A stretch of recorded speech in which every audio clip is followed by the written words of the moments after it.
helping gold a lot on a little bit of weakness on the dollar, pushing to a new high there on the previous day. So I like this, looking good, really looking for an all-time high.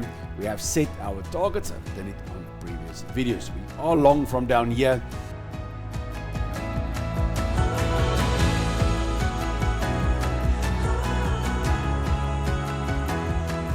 Hi everyone and welcome back to another trading day. It's Friday, 2 August 2024. Today I will be trading long on the yen, the Swiss franc and the US dollar, short on the pound, the Aussie and the CAD. Let's go for the dollar index. Sharp reversal yesterday, retesting the underside of the moving average and already giving up. It's what I want. I would like to see a break, a retest and a strong reversal to give us direction. Not that I'm particularly bearish or bullish. As long as I have direction, I am happy. I don't have a specific bias towards the dollar. So if this could sell off heavily, we could see another leg down the page. My intraday indicator still stays strong. So yesterday, that kept me long on the dollar the whole day, which was still good. I'm quite surprised that this stays so strong with everything being bearish here. The dollar longs are working, so I can't complain. Helping gold a lot on a little bit of weakness on the dollar, pushing to a new high there on the previous day. So I like this.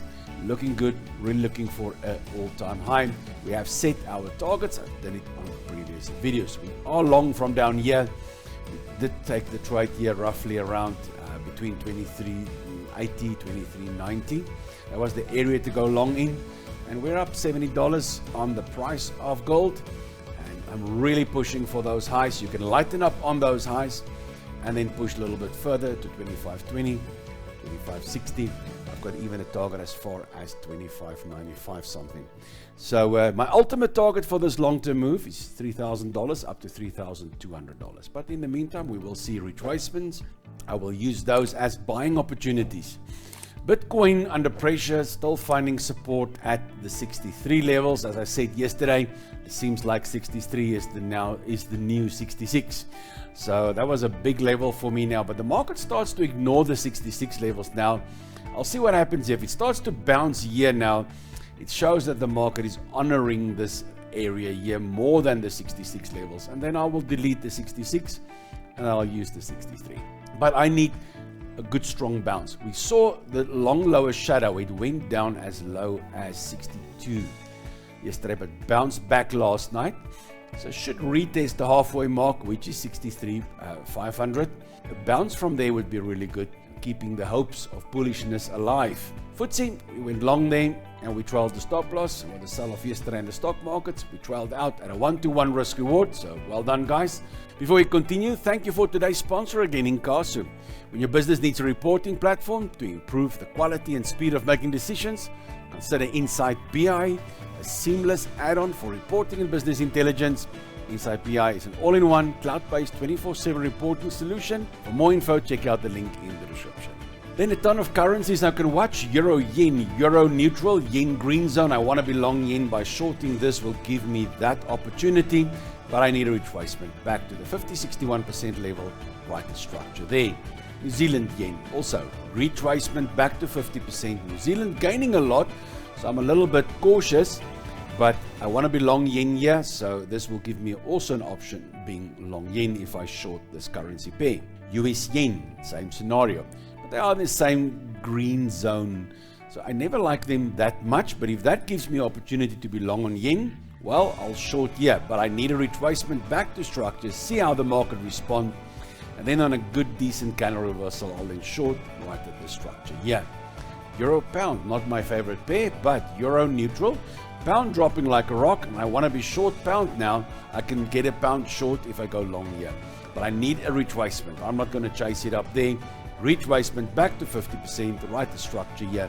That's the area I'll get interested. Then Aussie New Zealand, also not one of my favorite pairs, but it's there. Aussie, red zone. New Zealand gaining a lot. Neutral, not after that, but I'm after the Aussie short. And shorting the Aussie New Zealand will give that to me. Last directional swing, retracement back to 61%. Right the structure there. That's the area I'm going to look for shorts on candle reversals. Aussie Swiss, another way of getting short in the Aussie, but also helps me to get along on the Swiss. So a retracement back there to the 50-61% structure there. Candle reversal, I'll consider some shorts. CAD Swiss. CAD, red zone, Swiss green zone, so I want to be short here. Back to 50%, if it retraces back there. Structure came in there, candle reversal, and then I will definitely consider some shorts. In the CAD yen, CAD red zone, yen green zone, this is what I want to do. So retracement, I want to short, structure there between 50 and 61% level. That's the area I'm going to be considering for some shorts. But I'm going to need a nice strong candle reversal there before I will enter any trades. In the pound US, pound, definitely I want to be short in the pound. Dollar quite strong, so I want to be short in the pound here by shorting this pair. That'll give me that. But I need a retracement back to 61% fib. Right the structure there. Once it gets back there, I'll watch it like a hawk for some candle reversals, and then I'll consider some shorts. But guys, trading isn't just about my insights. Please fill up the comments below this video. You can support this channel by checking out all the links in the description. Thank you for joining me today on this trading journey. Remember that trading carries risk, so don't forget to trade responsibly. Never trade with money you cannot afford to lose. I can't wait to see my next video.